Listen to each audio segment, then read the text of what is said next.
سال محمد پاکستان سے 4 بیویوں میں سے کون سی بیوی حوروں کی سردار ہوگی؟ اور کیا ہر جنت میں ہر بیوی کے ساتھ 70 حوریں ملیں گی؟ بھائی یہ 70 حوریں ہر جنتی کے بارے میں حدیث میں نہیں ہے کہ ہر جنتی کو 70 حوریں ملیں گی. شہداء کے بارے میں آتا ہے کہ 70 حوریں ملیں گی ان کو.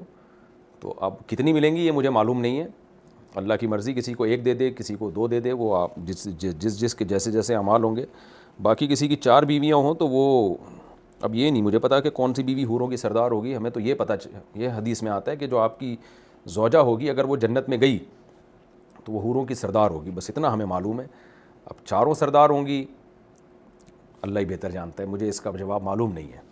تو میرا خیال ہے اس بحث میں پڑے بغیر کہ کون سی بیوی حوروں کی سردار ہوگی، آپ 4 شادیاں کر لیں تو وہ اللہ نے جس کو سردار بنانا ہوگا اللہ خود ہی بنا لے گا. ہو سکتا ہے وہ ہو جائے جس کے اعمال زیادہ اچھے ہوں.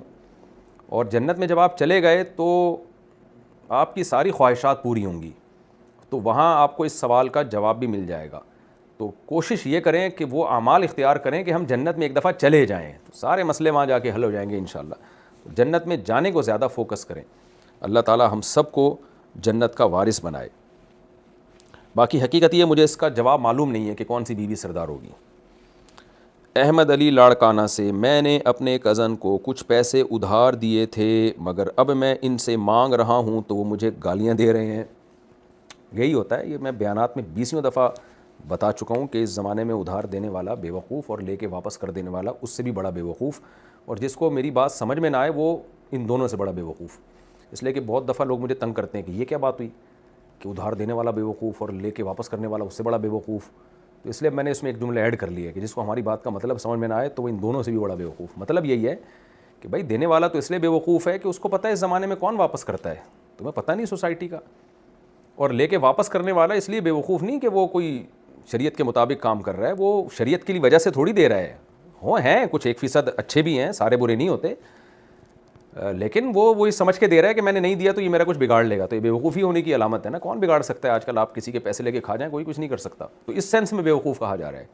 تو اس لیے کسی کی بات کے مطلب کو سمجھنا چاہیے. باقی شریعت میں قرض دینے کی بھی فضیلت ہے، میں اس کو مانتا ہوں، لیکن کس زمانے میں فضیلت ہے؟ اس زمانے میں جب لوگ پیسے لے کے واپس کر دیا کرتے تھے.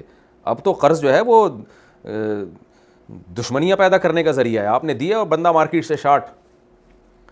تو اس لیے جو ہے نا آپ نے جب دے دیے تو اب وہ آپ کو پیسوں کے بجائے گالیاں دے رہے ہیں.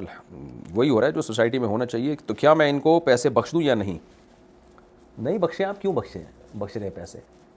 جب گالیاں دے رہے ہیں تو آپ کم از کم اتنا تو کریں نا کہ یا تو ہوتا ہے نا آپ کے سامنے جھک جاتے یار معاف کر دے بھائی، تو آپ بخش دیتے. جب سامنے والا کا ایٹیٹیوڈ ایسا ہے تو آپ نہ بخشیں. میرا مشورہ تو یہی ہے. باقی آپ کے پاس آپشن ہے کہ بخش دیں یا آخرت میں لے لیں، آپ کی مرضی ہے. لیکن بخشنا اس کو چاہیے جو اپنی غلطی تو مانے نا، سوری تو کرے. تو گالیاں دے رہے ہیں وہ ماشاءاللہ. اٹک سے کسی نے پوچھا ہے، میرے شوہر نے لڑائی کے دوران اپنی والدہ سے سوال کرتے ہوئے پوچھا، اب آپ کیا چاہتی ہیں، میں اس کو طلاق دے دوں؟